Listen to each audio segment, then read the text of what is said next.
Isaoranan'i Jesosy fa vita soamantsara ny mission izay natao tany faritry Sava, Sambava, Antala, Andapa. Andapa zany teny amin'ny faritra manodidina an'Andapa eny Ambalamanasy, Andasibekobaina dia Bealampona. Zay ny toerana zay nale.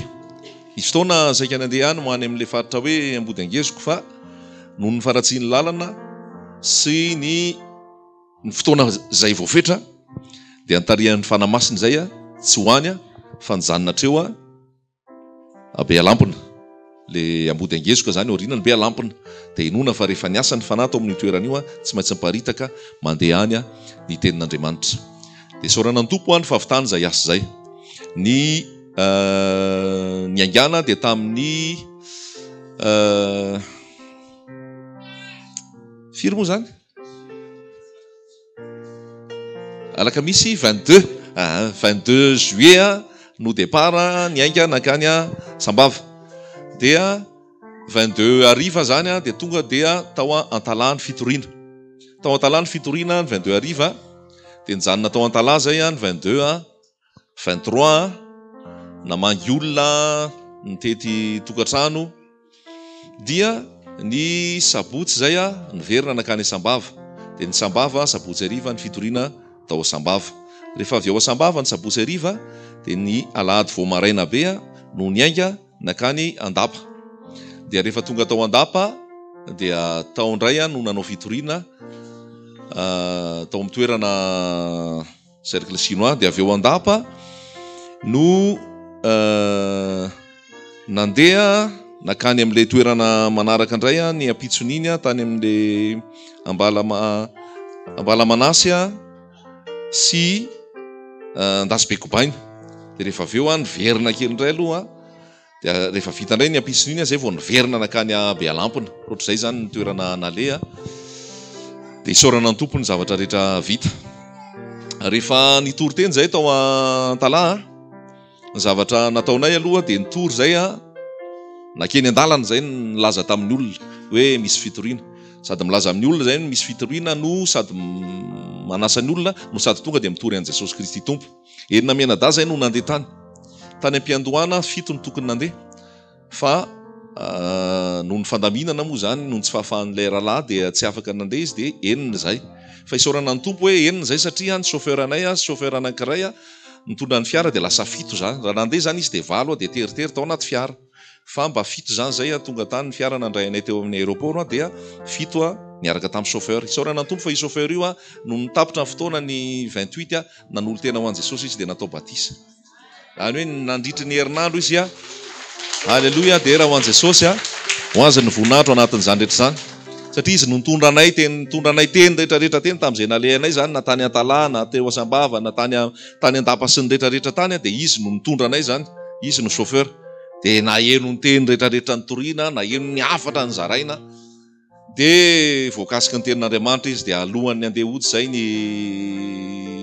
ny alakamisy ny alarobia zany izy no natao batisa. Dia isaorana ny tompo zay fa dia efa misy voakasika ny tompo any zany ao anatin'izay. Dia rehefa nitory zay tao Antala tao anatin'ny toerana anankiray dia nitory tamin'ny olona teo dia anisan'ny zavatra nakasika teo dia misy olona avy any amin'ny toerana anankiray tsy tadidiko tsony ny anarana sy ny commune fa adiny 2 izy mandeha tongotra patrapatonga eo amin'ny toerana anankiray akana lakana dia mandeha lakana indray adiny 4 dia vita ny mandeha lakana vao mandeha tongotra indray adiny 2 zay vao tonga tany amin'ilay toerana tany Antala ny anona ny tenin'Andriamanitra. Zany hoe mahakasika fo zany zavatra zany hoe no ny etaetan'ilay olona mareta amin'ny radio izy dia tonga izy nanatrika an'ilay fotoana. Tsy nataony sakana hoe mbola andeha tongotra adiny 2 zay vao tonga eo amin'ilay lakana andeha lakana indray mbola adiny 4 avy mandeha lakana dia andeha tongotra adiny 2. Tena hoe tsy natao sakana zany fa tena hoe nangetaeta ny fanahany dia nisarian'ny tompo izy. Moa zany any anisy Chine mbola niteny azy koa hoe misy fitoriana ao Antala fa mandehana mandeha makany. Dia isaorana tompo ny fitariany an'izy ireo ary rehefa niresaka tamin'izay nanambarany tenin'Andriamanitra mangetaeta izy famarinany tenin'Andriamanitra katekista izy eo amin'ny FJKM misy famarinana voarainy sy ny akeny misy no mbola nisalasala izy dia isaorana ny tompo hoe Rehefa nambaranay aloha ny fahamarinana dia efa miasa any aminany zany a, dia amin'ny fotoana manaraka indray mbola mihaona aminy. Zavatra anankiray koa tao ny efa nitory tao zay, dia nisy olona tao rehefa tonga ny fotoana tany amin'ny farany dia lazainy hoe rava foana ny asany, tsy mety zay ataony, tsy mandeha amin'izay loha ny zavatra rehetrarehetra zay ataony. Fa za izy anatina anto silamo io olona io, silamo io niova fo zany a tao anatin'ny fotoana enony tany koa le toriteny zany, izy tonga tao zany mbola silamo. Fa rehefa tonga tao izy a nanolo tena ho an Jesosy, tapa-kevitra izy no an Jesosy a, natao batisa mihitsy izy nanolo tena ho an Jesosy. Zany koa zany a tena hoe zavatra hoe fiasan'ny tompo tao anatin'izay hoe tena hoe voakasiky ny tenin'Andriamanitra izy voninahitra ho an Jesosy amin'izany rehetrarehetra zany. Tao an-talà zay avy eo toriteny tamin'ny radio tiana zany ho lazantsika fa misy hoe radio RNA ny an-talà. Io radio RNA io no mpiara-miasa tamintsika zany a, nandefa ny filazana rehetra ary mandefa ny toriteny. Ao amin'ny radio RNA zany zao isaky ny alahady manomboka zao dia misy toriteny isaky ny alahady atoandro amin'ny 2 ora sasany. Zay zany zao fitoriana any isaky ny alahady amin'ny 2 ora sasany. Afaka raisinao en ligne io radio io, tapeo fotsiny amin'ny internet hoe radio RNA an-talà dia mandeha en ligne io radio io. Rehefa mandeha en ligne io dia afaka mihainao ianao misy toriteny ao amin'ny ray sasany isaky ny alahady. Saorana ny tompo zany nanokafany an'izay lalan'izay. Dia mitohy ny fotoana zany tao an-talà zay nitory dia avy eo nisy olona niantso hoe mba vangina, misy olona tonga miresaka. Dia saorana ny tompo zany fa be da be ny olona tsy lehibe tsy kely, misy efa tena antitra efa 20 taona no tonga manatrika anao hoe inona no atao, inona sitrapon'Andriamanitra. Ny tena tsinitsinina loatra dia tsy hoe tena hoe ny tena ny zavatra fa Jesosy ny miasa.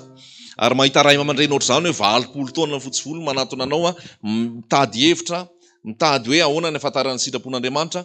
Jesosy ny manao an'izany ary ny voninahitra dia ho azy irery ihany. Dia nitety tanàna, nitety olona zay namangy olona tamin'izany fotoana rehetra zany. Nisy fotoana anankiray amin'izay zay namangy olona ny zoma ariva. Rehefa tonga tao amin'ny fotoana io zay dia nisy olona anankiray le olona nanasanay no nresahanay, ny zavatra nisy tao aminy indray dia izy zany tsy mbola ao amin'ny Jesosy ary izy lasa mitahiry ota, lasa tao anatin'ny fifoazana izy taloha tao anatin'ny fivavahana, fa izy taona anankiray lasa nentin'ny fitadiavana dia lasa nanao bara sy ny sisa. Dia hatramin'izay nanaovako bara sy nanaovana ny varotana ataoko izy dia nenkorotana ny trano, tonga ny mpangalatra mamaky trano sy ny sisa. Natory azy teo ny fahamarinana momba ibebahany dia mbola nisalasala ihany izy efa nitoriana tamin'ny tenin'Andriamanitra. Fa efa nafafy ny teny dia ny tompo hiasa fa ny zavatra tiako heviana dia zao nisy olona anankiray niaraka taminy tao. Io olona anankiray io zany tsy tena io natondianay fa le nanatona fotsiny tao izy mba nanatrika tao zany naman'le olona tena niantso. Fa io olona anankiray io ny tena naningila tsofina indray ary olona io indray no voakasiky le tenin'Andriamanitra rehefa tonga namanky tao zay. Zavatra nisy dia zao io olona io ny rahavaviny no efa tonga nanatrika an'le fotoana ny ariva ny andro tao alohan'iny zany le tao an-talà, dia ny rahavaviny no nanasanay hoe tonga avy aty an-trano. Dia ny teny tamin'le rahavaviny zany le rahavaviny zany teny tamin'io vehivavy io hoe misy olona ho avy eo hitoriteny amangy, olona nitoriteny tany amin'ny cercle chinois fa ho avy amangy eo izy. Dia naheno an'izay io raha vehivavy io dia lasa izy nitsoka izy zany hoe tsy te haheno toriteny, tsy te haheno anay fa nitsoka izy nitsoka io ka nitsoka tato amin'le vehivavy anankiray zay mivanginay. Dia rehefa nitorianay tao teny izy zany mpisotro toaka ary izy io mila 2005 mila 500 izy mba ho feno ny volany isotrony labiera. Tsy azon'le 500 zany fa mbola tsy ampy ny volany, fa mbola tany amin'ny tany fotsiny le vola. Dia tonga izy nanatrika anay tao zany niaraka tamin'ny vehivavy le anankiray moa zany tsy tena voakasiky ny tenin'Andriamanitra fa izy no nandre an'le teny tao, nandre an'le fibebahana, nandre an'le tao antran'Andriamanitra, nandre an'le famonjena momba an Jesosy dia niteny izy aleo aloha zaho izy mangataka fitenenana kely.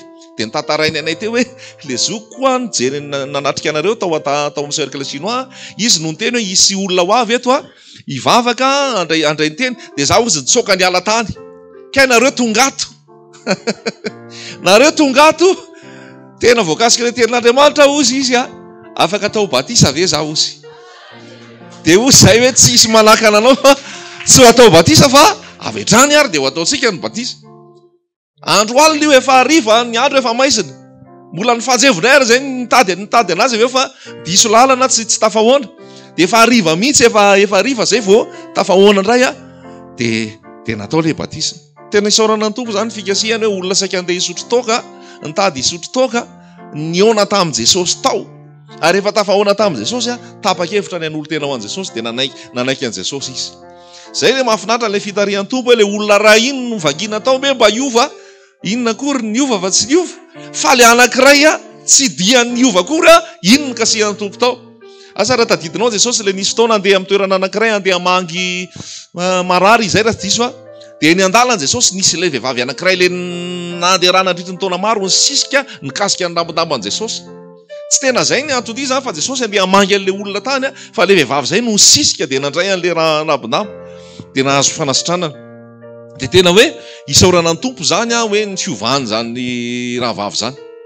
De aveo moa izy namangy tao tokantrano tao zay rehefa aveo de nampianatra azy momba ny tenin'Andriamanitra tao amin'le zokiny amin'ny resaka hoe famarinana ny tenin'Andriamanitra olona afaka ao amin'i Jesosy tsy ambany lalàna tsy ambany resaka fafolo-karena sy ny sisa. De isaorana ny tompo zany hoe nikasihany an'izany raha vehivavy zany sy ireo mpiray tam-po aminy zany. Tena zava-dehibe zany fiasan'ny tompo zany. Dia nandeha tao Asambavy zay nanao toriteny tao ihany koa.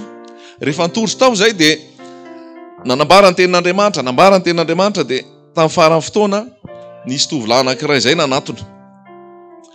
Izy io zany ate io ny ate zany tsy mino fisian'Andriamanitra. Tsy mino fisian'Andriamanitra zany n'Andriamanitra izy hoe ate. Fa nanatrika an'io fotoana io izy. Tsy haiko io naninona izy ny tonga tao zany fa de tonga tao fotsiny izy nanatrika ny fotoana. Ary rehefa farany fotoana izy nisy fitonanam-bavaka andreo tsy salama de nanatona izy nametraha-tanana fa hoe marary aty. Inona fa Jesosy efa manasitrana ny atiny amin'izao tsika miresaka zao. Fa ny zavatra nisy de zay hoe tsy mino izy. Fa rehefa tao izy nandre ny tenin'Andriamanitra, nikasihan'ny tompo tao izy de lasa nino an' Jesosy izy. Voakasiky ny tenin'Andriamanitra izy. Ozy izy hoe tena ate izy fa tena hatramin'izay zany nandrenesan'ny tenin'Andriamanitra de nino an' Jesosy izy. Fa zao izy zao mbola mikaroka, mbola mandalina, mbola mandray fa tsy mbola andray an'le batisa aloha fa ho avy ny fotoana. Fa isaorana ny tompo zany hoe Jesosy ny miasa amin'ny fombany amin'ny fotoana anankiray maniraka avy aty Antananarivo mihitsy izy kasihan'ny olona any ate any zay vao iova fo.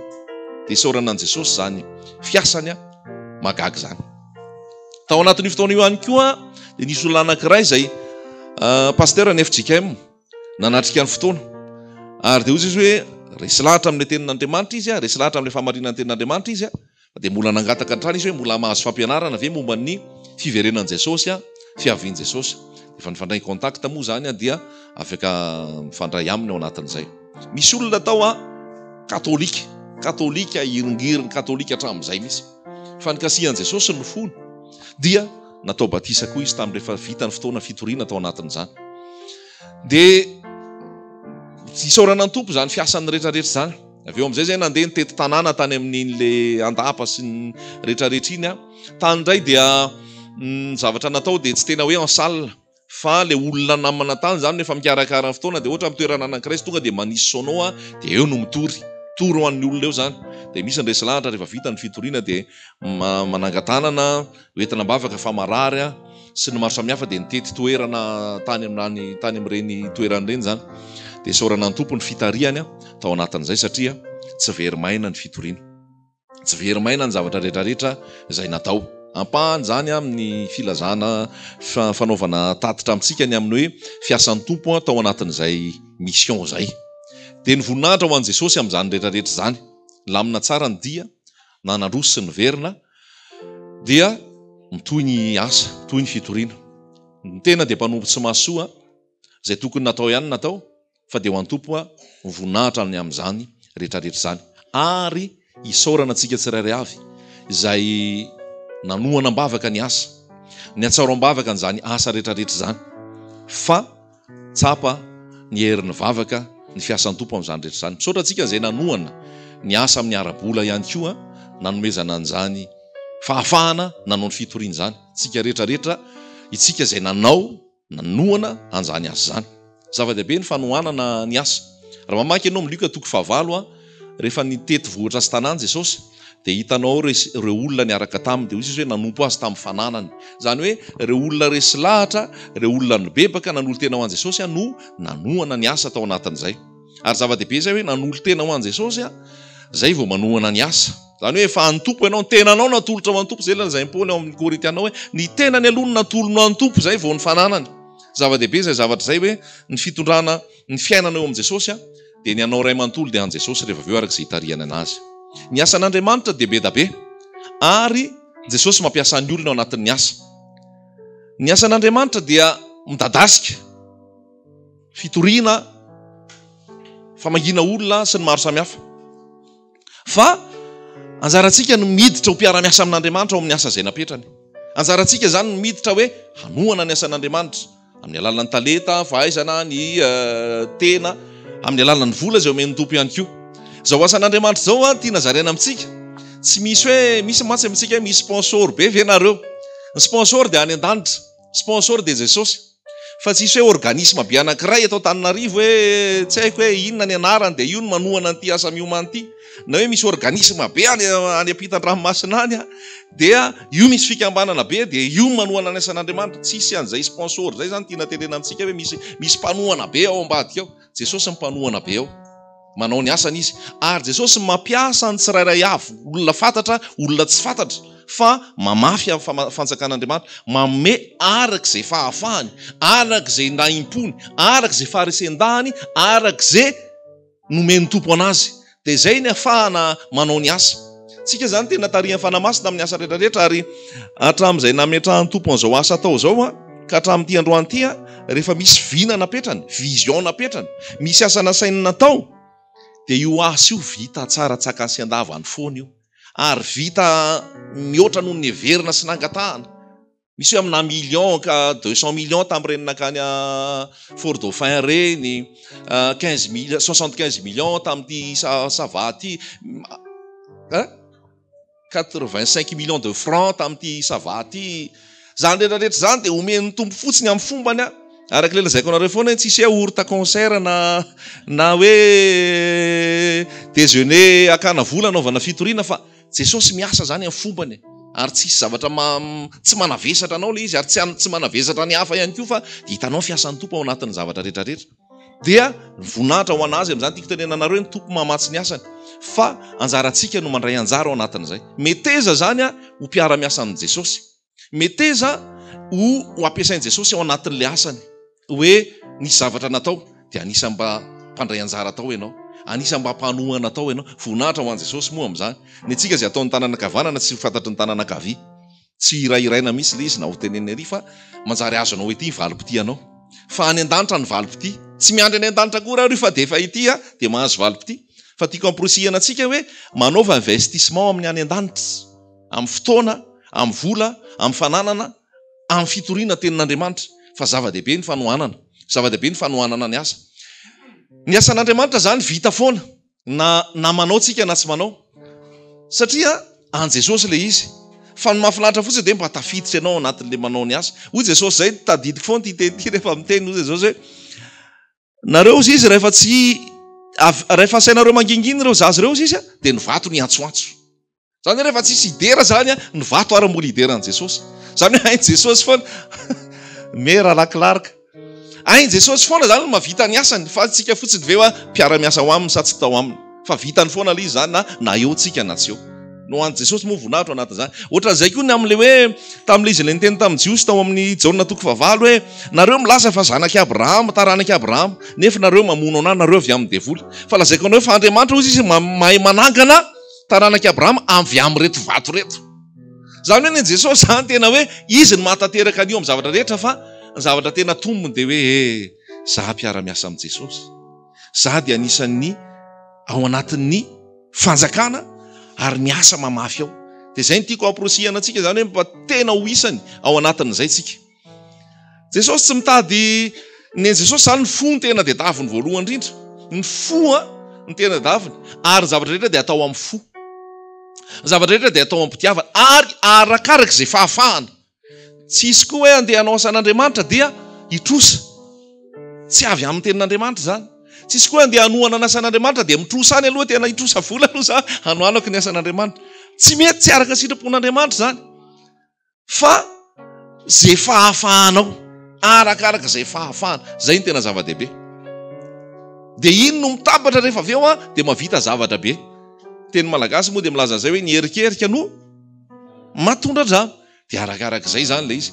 Dia mampirisika antsika foana ao anatin'ny asa, me mitombo ny asa zao me misy me mitatra ny fanjakan'Andriamanitra, ary zay ty fanjakan'Andriamanitra ty mitatra foana io fa ianao no tena hoe meteza ho mpiara-miasan'ny tompo manitatra an'io ao anatin'ny vavaka, ao anatin'ny fanomezana zay afaka omenao. Misy zao le lazaiko teo hoe RNA, radio RNA isaky ny alahady amin'ny ray sasany zay zao dia efa asa afaka tohanana raha te hanohana ny asan'Andriamanitra ianao. Ny MATV ohatran'izany koa efa misy asan'Andriamanitra mipetraka eo isaky ny alahady iny. Any Majunga misy le M3 TV mandefa toriteny ihany koa isaky ny alahady. Dia any Fort-Dauphin koa misy fitoriana tenin'Andriamanitra. Amin'ny radio Oliva Soa radio koa dia misy fitoriana tenin'Andriamanitra, zany hoe miparitaka be ty tenin'Andriamanitra ty ary meteza miaino bitsiky ny fanamasina ary ho isan'ny fitaovana ampiasain'ny tompo mbola anaparitaka an'le tenin'Andriamanitra bebe kokoa hatrany. Amen. Amen. Dia ny voninahitra ho an'i Jesosy amin'izany rehetrarehetra zany. Akaiky dia veriny Jesosy. Ary rehefa akaiky dia veriny Jesosy mila tafahomana zasy ianao. Zay mahatonga ty fitoriany ty hoe miomana iona amin'Andriamanitra ao. Zay ny tena zava-dehibe, ny fionanao amin'Andriamanitra tafahomana ve ianao. Tafahomana ve ianao. Ho vonona ve ianao rehefa tonga ny fotoana iverenan'i Jesosy Kristy eny amin'ny rahaolanitra. Ho isan'ny noakarina ve ianao rehefa ho avy Jesosy Kristy eny amin'ny rahaolanitra. Zay ny fanontaniana mipetraka. Fa mila azontsika antoka hoe raha ho avy Jesosy Kristy eny amin'ny rahaolanitra dia isan'ny noakarina isika. Raha ho avy Jesosy Kristy eny amin'ny rahaolanitra dia tsy ho taraiky eto tsika. Averiko foana. Ary rehefa mandeha mitory teny any ivelany any, vao mainka tena resy lahatra hoe tsy mahazo varimarina. Fa alao mba aramin'olona foana ny resaka fahamasinana, resaka fahafahana amin'ny fanamasina, resaka fiverenan'i Jesosy, resaka tahotra an'Andriamanitra. Tena hoe amin'izany fotoana zany dia hoy ny tenin'Andriamanitra hoe isy roa ao mpandriana, ny ray ho raisina, ny ray ho avela. Isy roa any an-tsaha, ny ray ho raisina, ny ray ho avela. Isy roa mitoto vary, ny ray ho raisina, ny ray ho avela. Zany hoe isy fotoana anankiray izay akany Jesosy ny fiangonany. Mo isan'ny fiangonan'i Jesosy ve ianao? Mo isan'ny noakarina ve ianao rehefa ho avy Jesosy Kristy eny amin'ny rahaolanitra? Fa zay ny anton'ity mission ity, zay ny anton'ity hoe iraka miomana eo amin'Andriamanitra ao ty tena ilaza amintsika hoe iveriny Jesosy ka mila vonona isika. Mila vonona isika. Ary ny fahavononana dia tsy misy afa-tsy ny fahamasinana. Satria izay tsy manam-pahamasinana dia tsy ahita ny tompo. Izay tsy manam-pahamasinana dia tsy ahita ny tompo. Ary koa ny tenin'Andriamanitra hoe nisy an'ilay fanasana natao dia rehefa tonga tao amin'ny fanasana dia nijerena ny olona rehetrarehetra nanao akanjo fanao amin'ny fanasana daholo. Fa nisy tao anankiray tsy nanao akanjo fanao amin'ny fanasana. Ahoana raha natafiditra azy tao? Mikorobaka fotsiny izy. Fa tsy nandray an'ilay akanjo fitondra amin'ny fanasana. Zany hoe fa misy fanarahana zany ao hoe mitovy daholo rehefa ao fanjakan'Andriamanitra. Fa tsy hoe ndray anao costard, ndray anao jogging, ndray anao robe be, fa niditra tao dia nitovy daholo. Nisy akanjo fitondra amin'ny fanasana. Dia ny akanjo fitondra amin'ny fanasana ny fahamasinana. Romanina 7:12 dia milaza hitafio Jesosy ary aza miany amin'ny nofo hatateraka ny filany. Zany hoe le fahadiovam-po, le fahamasinana, le fandresena ny ota, fananana ny fanamasina ao anaty, ireo no jeren'ny tompo rehefa ho avy izy eny amin'ny rahaolanitra. Move izaho sy ianao anisan'ny efa vonona raha ho avy Jesosy. Move efa azontsika antoka fa raha tonga izay fotoana izay aneny ny trompetra dia isan'ny noakarina isika. Na raha tonga ny fotoana izay elanao eto amin'ity izao tontolo izao ity, rehefa tonga ny fahafatesana, azonao antoka ve fa hody any amin'ny ray ianao. Tsy izay rehetra maty dia mody any amin'ny ray. Araka ireny fera-para-mahazatra ny sitraky ny ray ny antson'ny izao ranona dia nody any amin'ny ray. Izy aloha le ray. Fa le ray io misy karazany. Jesosy ny teny tamin'ny Jiosy mihitsy hoe ny devoly rainareo, ny devoly rainareo. fa tena hoe tafavana amin'Andriamanitra ve nody any amin'ny rainy Jesosy Kristy ve? Fa zay foana ny dradradradraina toriana amintsika tsirairay avy hoe vonona amin'ny fotoana izay iverenan'ny Tompo. Tsy mitahiry ota ve? Tsy mitoetra ao anaty fahotana ve? Tsy miaina ao anaty ota ve? Tsy mankasitraka ota ve? Hoy ny mpanao salamo zay hoe raha nankasitraka ota tato am-poka dia tsy miaino ny Jehovah, tsy miaino ny Tompo. Raha mola misy zany ota tehiriziko, tazomiko, tsy avelako, tsy afoko, io ny ampisaraka anao amin'Andriamanitra. Ary io tsy hatafiakatra anao raha ho avy Jesosy Kristy eny amin'irao lanitra. Fa ny ota hatramin'ny madinika indrindra ny tapaka ho kely fotsiny ary dia tsy mahazo misy mijanonao amiko sy eo aminao. Fa mila mipitika daholo zany, pitika daholo zany, pitika daholo zany, miala daholo zany. Satria efa vita ny Tompo ny famonjena. Halleloja. Satria efa vita ny Tompo ny famonjena. Misy ten'Andriamanitra ao amin'ny Lioka 12.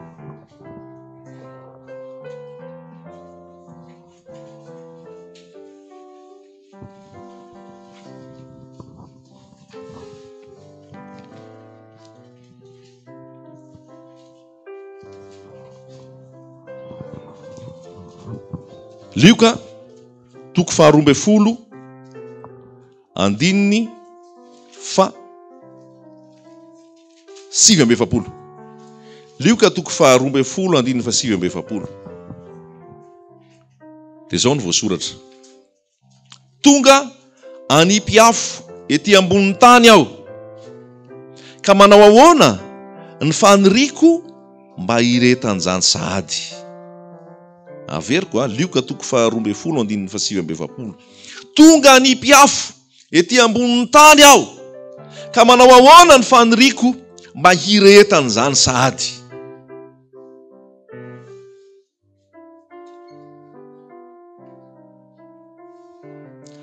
Ary manana batisa anaovana ahy batisa aho, ka manao ahoana ny fahoriako ambara-pahatanterany.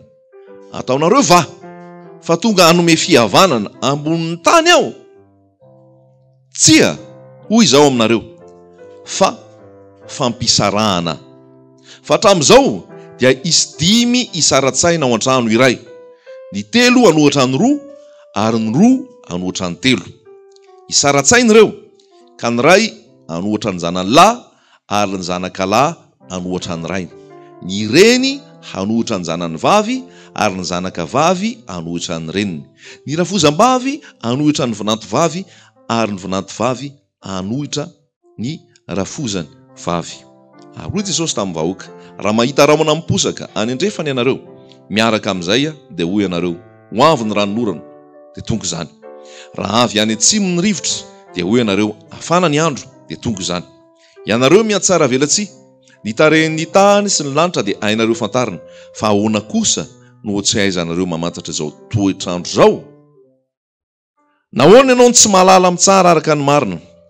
Fa raha miara-mandeha amin'ny manana ady aminao ianao, anatrika ny mpanapaka, raha mbola any an-dalana dia mahazo manao izay ahafahanao aminy. Fa raha hitondranao any amin'ny mpitsara izy, ary mitsara n'olotra anao any amin'ny mpamatotra, ary mpamatotra anao an-trano maizina, lazaiko aminao fa tsy afaka ao ianao ambara-pandohanao ny vary iray vety farany indrindra. Amen.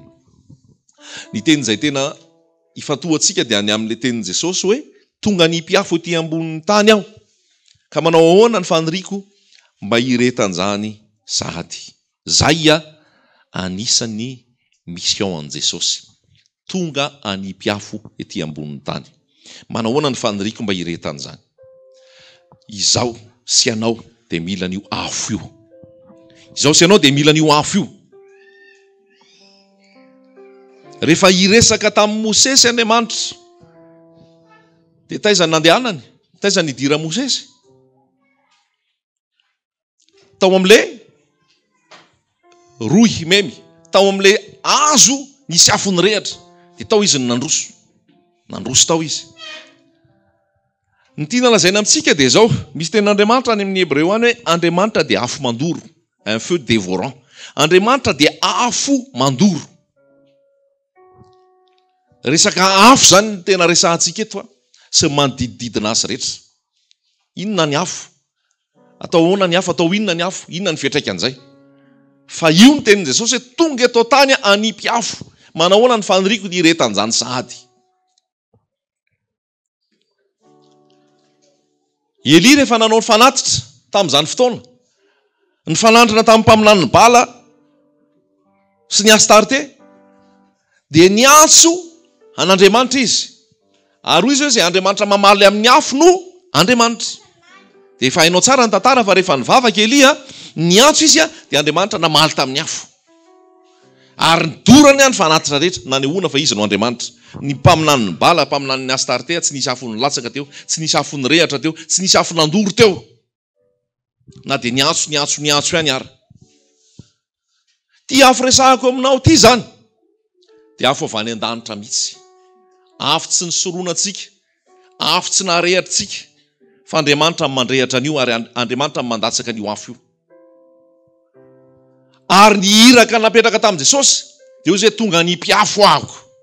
Manahoana ny faniriko irehetan'izany sahady. Manahoana ny faniriko irehetan'izany sahady. Fa ao anatin'izay afo matsipy izay koa dia misy ny afo sandoka, dia misy ny afo tena izy. Raha tsorona ilay izy dia izao, ny afo ny fanamasina lazain'i Jesosy ho atsipiny. Ary ny vahaolana ho azy ho anao, ny ilainao dia io afo io. Tsy misy ankoatran'izay. Io ny voalohany fananana an'izay afo atsipin' Jesosy izay. Ary tiany hirehatra io. Fantaniana mipetraka amiko sy aminao. Voarainao ve izay afo izay? Mirehatra ve io afo io zao? Sa afo inona ny voarainao? Sa afo ohatrany ahoana ny voarainao? Farak ny lazaiko hoe betsaka ny afo tsy izy, betsaka ny afo sandoka. Ary io afo ny fanamasina io ilain'ny fiangonana io. Io afo ny fanamasina io ilaiko sy ilainao io. Tadidio. Fa rehefa teraka ny fiangonana dia teraka tao anatin'ny afo. Haleloia. Rehefa teraka ny fiangonana dia teraka tao anatin'ny afo.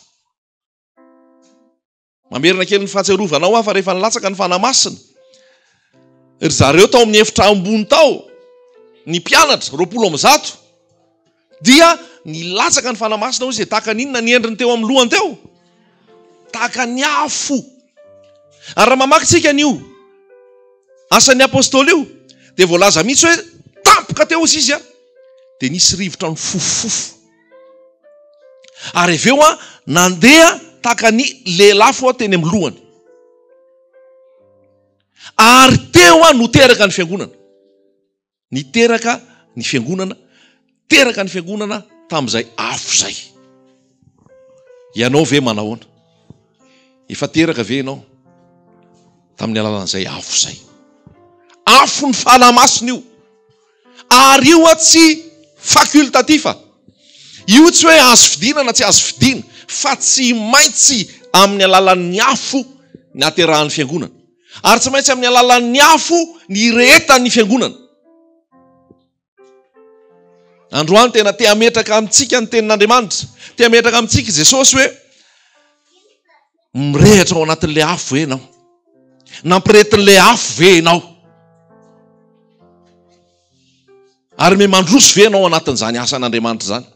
Me mandroso ve ianao amin'ny sitrapon'Andriamanitra? Atao ahoana ny afo? Atao inona ny afo? Ny afo dia andoroana izay loto rehetrarehetra. Ny afo dia entina anadiovana. Ny volamena tsy maintsy rendrehana amin'ny afo izay vao madio. Ny volamena tsy maintsy rendrehana amin'ny afo izay vao madio. Ary rehefa mandoro ny volamena ny mpanefy dia amin'ny amayany izay tena ambony indrindra.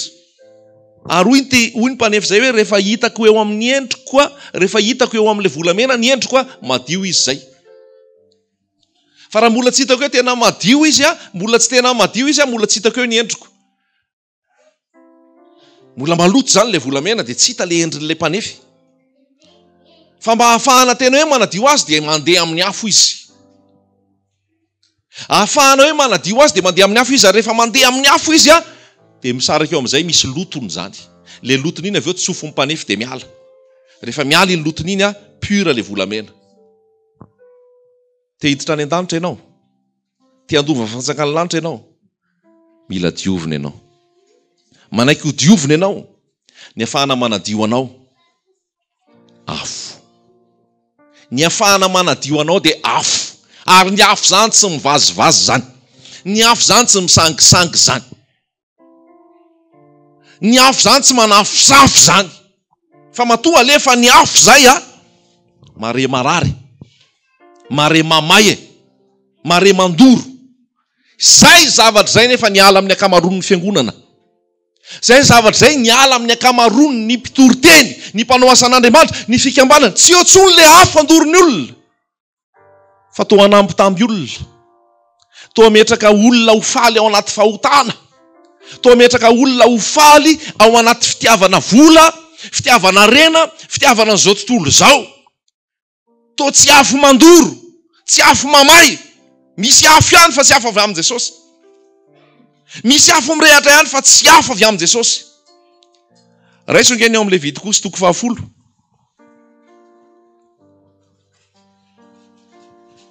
Levitikosy 10.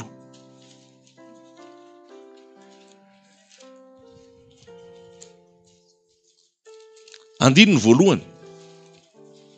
Levitikosy 10 andininy voalohany. Levitikosy 10 andininy voalohany.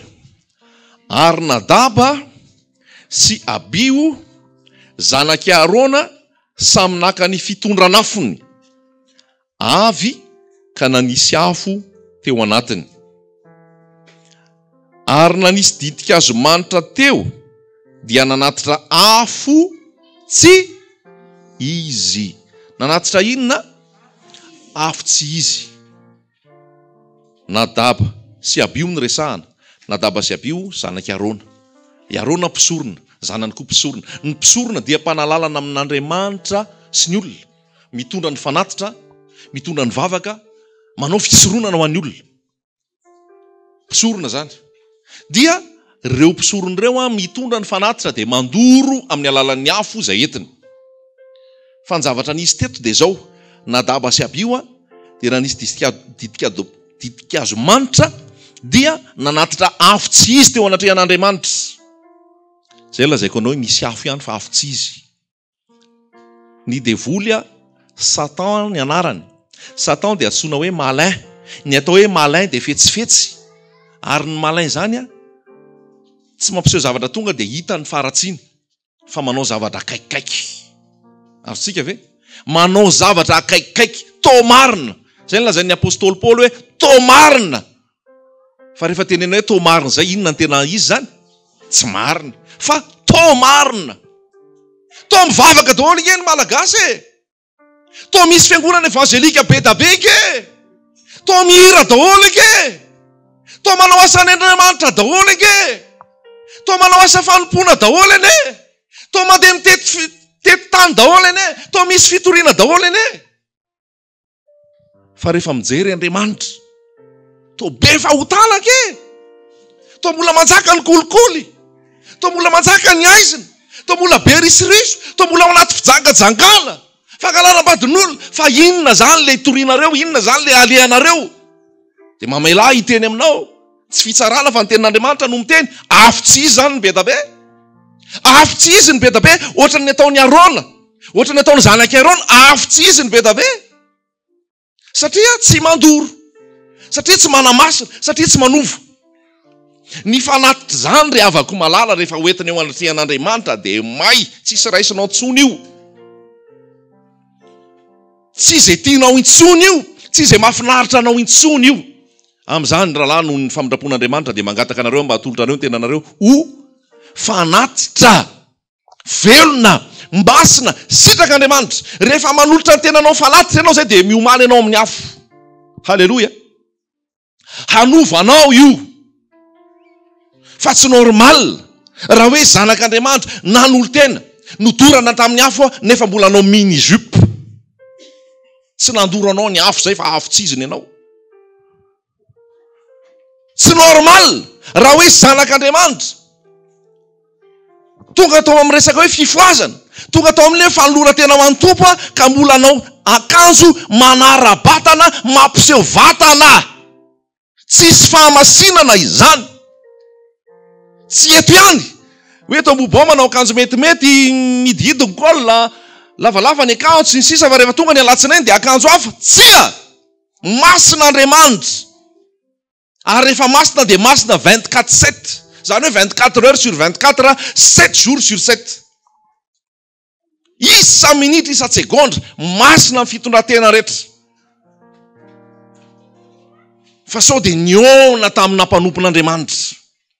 Sao dia niona tamin'ny asan'Andriamanitra. Sao dia niona tamin'ny hetsika anankiray. Ka hoe izay ny maha kristianina anao. Tonga kristianina fa niditra mpanompon'Andriamanitra. Tonga kristianina fa niditra ho mpihira. Niditra ho mpanao asa. Ivereno ny filazantsara. Ivereno ny famarinana ny tenin'Andriamanitra. Fa ny atonga anao kristianina, ny atonga anao hiditra any fanjakany lanitra, ny atonga anao zanak'Andriamanitra, tsy fidiranao amina sampana.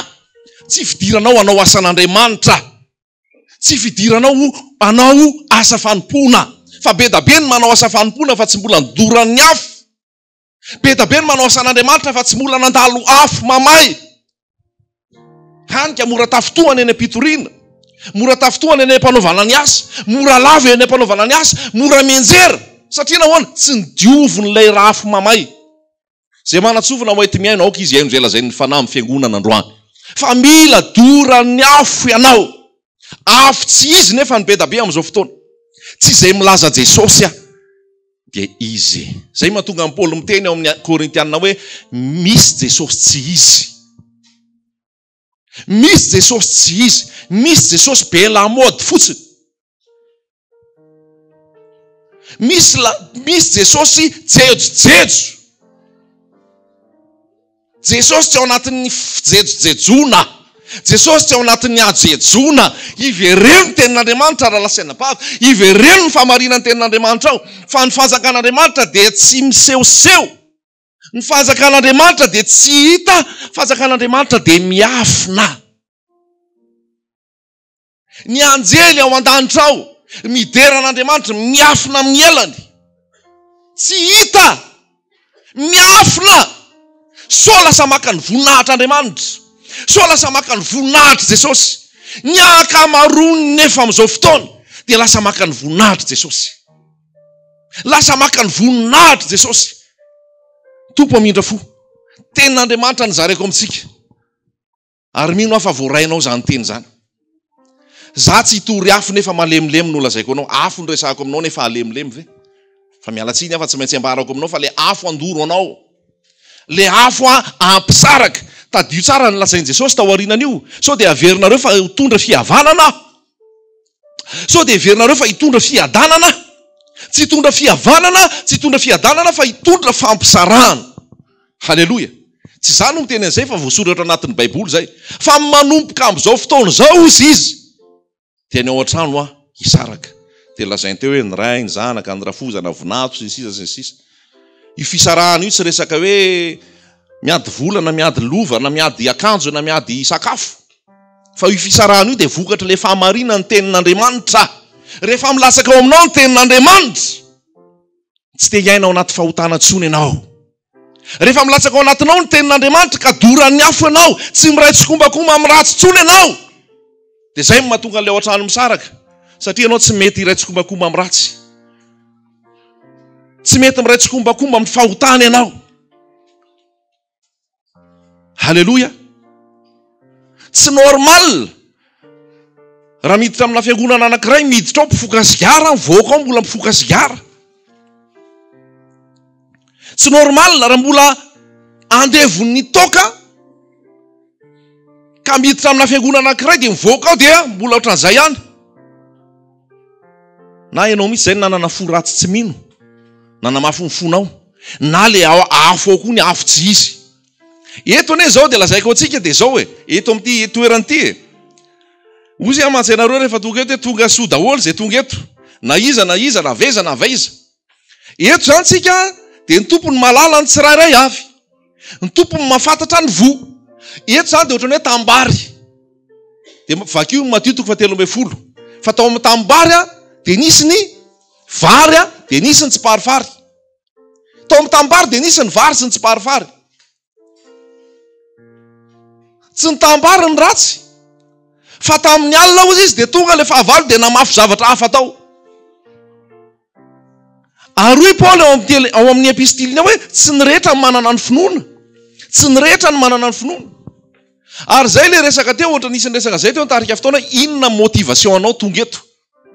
Inona ny manosika anao tonga eto zany?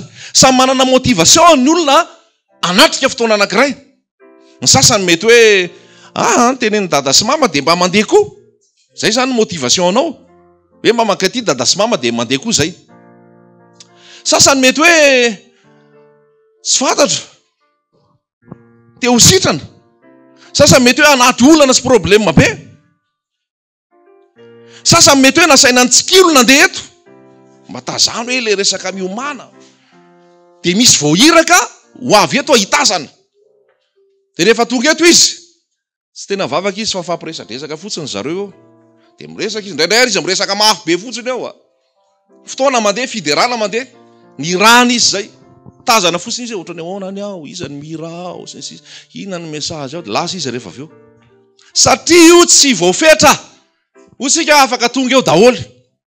Fa zay ny nanana discernement, zay ny enona hoe iza ny avy amin'ny tompo, iza ny tsy avy amin'ny tompo. Mety misy tonga eo ary amafy fanahy, ambosavy, ametraka fanahy fijangajangana, ametraka afalavona. Zay ianao atao hoe ho an'ny rahalahy sy anabavy zay tena amin'ny tompo manatrika eto ianao fa tena mivavaka koa ianao anatin'ny fotoana rehetra. Mivavaka koa ianao anatin'ny asa satria asa zao, asa fitoriana zao, sao dia sanatria matory. Fa hoy izy hoe tonga teo atambary mihitsy le ratsy dia namafy tsy parifary.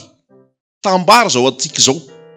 Hafa ndray izy rehefa cellule de prière hoe zavatra efa serré zany cellule de prière zany olona fantatra ao daholo ny ao fantatra ao ny toepony fantatra ao ny fiainany azonao mihitsy izy, azonao anarina, azonao resana manokana. Fa eto maro be zay tonga eto dia afaka tonga, afaka tsy tonga, samy hafa zay zavatra zay. Ary io ny mila hitandremana.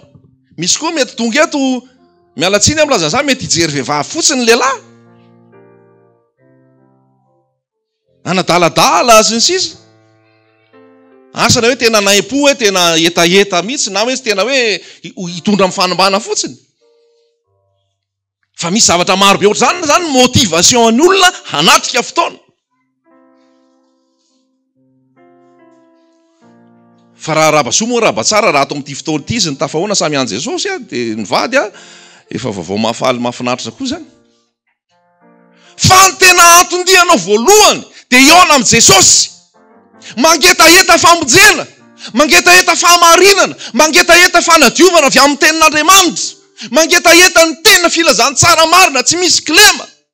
Iona amin'i Jesosy Kristy azo fiainana. Amin'izay fotoana izay mandaitra aminao ny tenin'Andriamanitra.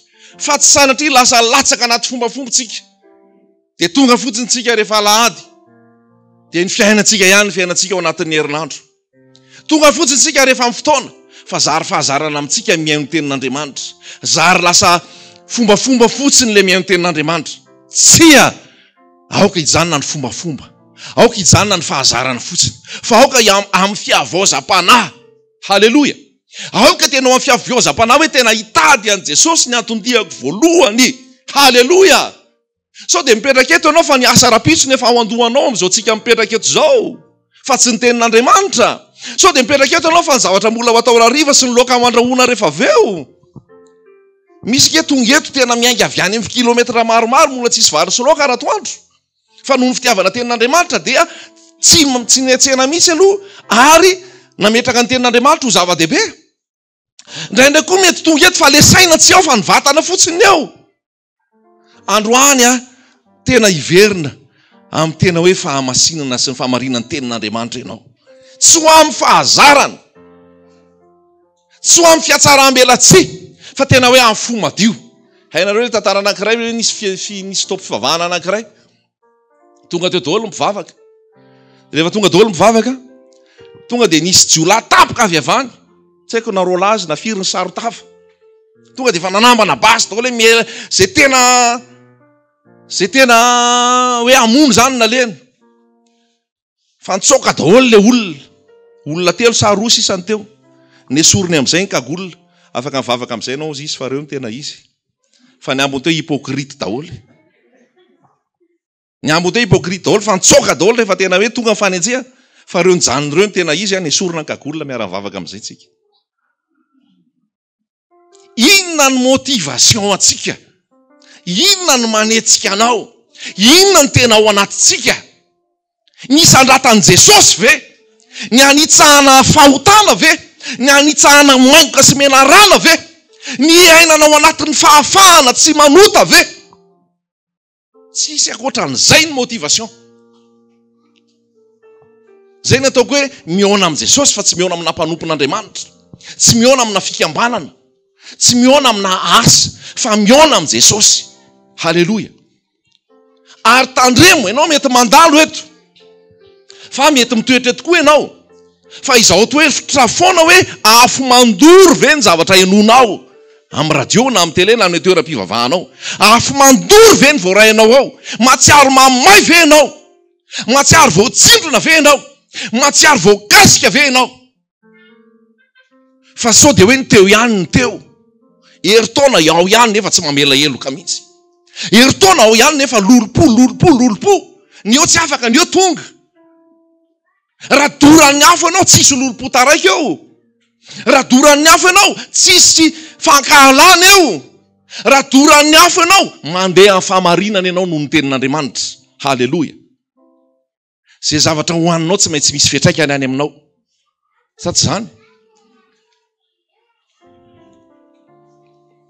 Raha fanafody moa no tena raisiko, raha marary andoha ianao ka mihinana fanafody andoha, tsy maintsy tonga ianao aorinina kely ao dia tsy marary andoha tsony. Haleloia. Raha tsy ampy calcium ianao ka hoe omena calcium ianao a, mihinana n'iny calcium iny ao tsy maintsy milamy io resaka calcium io rehefa avy eo. Tsy haiko marary kibo, marary valana zay aretinao rehetrarehetra zany ka omena fanafody ianao ka tena raisinao io fanafody io. Fa tsy ampiripiriminao nataony any ambany ondana fotsiny ary amin'ny doziny tsara, tsy maintsy misy fiovana any aminao iny. Ampianarin'ny medicine tsika.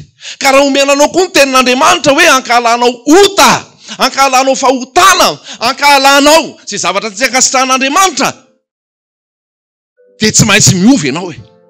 Haleloia. Tsy maintsy miova ianao. Lasa ampandaingan'Andriamanitra tsika raha tsy miova e.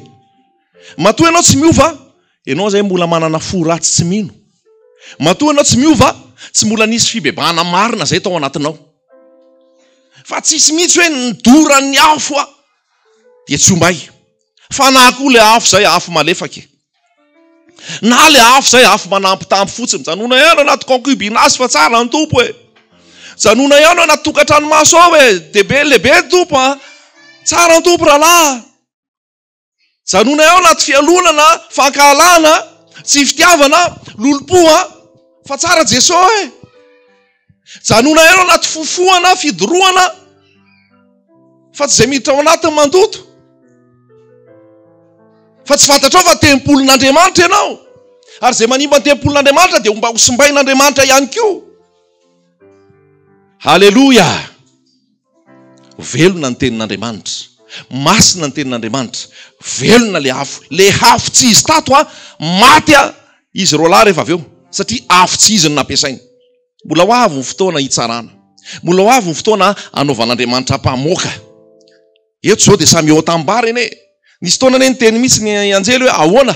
Ho avahanay ve ny vary sy ny tsy parifary ary? Dia hoy ny tompony tambara hoe azavahana. Fa sao dia raha manala ny vary nareo, manala tsy parifary nareo, sao dia voeo koa ny vary.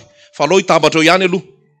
Fa rehefa tonga ny fotoana zay ahafahana mijinja dia ho hitantsika eo amin'izay hoe ny vary alefa ry, ny tsy parifary alefa ry. Ny fotoana zany no ahitana an'io. Ny fotoana no ahitana an'io. Ary Andriamanitra ho avy tsara amin'ny ao aoriana. Ary zay mahatonga hoe mafimafy kokoa anay mpampianatra ny fitsarana. Zay mahatonga hoe aza dia ho samy mpampianatra avokoa. Satria ho adininy zay amin'izay zavatra ny zaraina, ho adininy zay amin'izay zavatra ny tenenina. Ary ny ato anatinay dia te hanana ny tsara e. Ny ato anatinay dia te hanana ny soa e. Ny ato anatinay dia izao ny fitiavan'ny Kristiny manery anay. Ny fitiavan'ny Kristiny manery anay. Tianay nareo ho prezanteny ao amin'i Jesosy hoe olona masina, olona marina.